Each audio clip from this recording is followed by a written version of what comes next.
what you really see is a ridership that has grown largely in the state corridors. We have a lot of state support and business, especially in the Midwest. There's a Midwest hub that we operate with Illinois, Michigan, Wisconsin, and others. And the Northeast corridor has had great growth. Even this last year, that was our leading growth.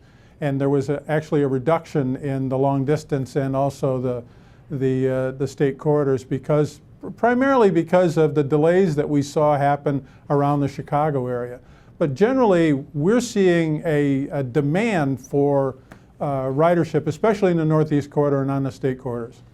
How is the infrastructure holding up with that increased demand? Do you think that you are ready to meet the continuing demands of that ridership?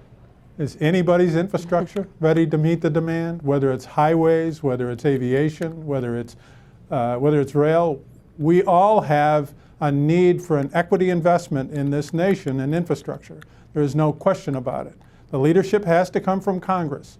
Our infrastructure is old as the Civil War and even older for rail in some places. And we have places where there could be a single point of failure and you won't have service into New York, into our financial capital. That's $100 million for one day. Where's a place that there's a single point of failure or something? There are many kinds of ways. The electrical system itself, which is old, built in the 1930s for the catenary and how the trains run. Portal Bridge, which is a swing bridge over the Hackensack River that was designed way back in the early part of this century. In fact, the design itself goes into a century ago and built in 1910. $100 million is lost if we shut down this corridor for just one day, according to a study done by the Northeast Corridor Commission.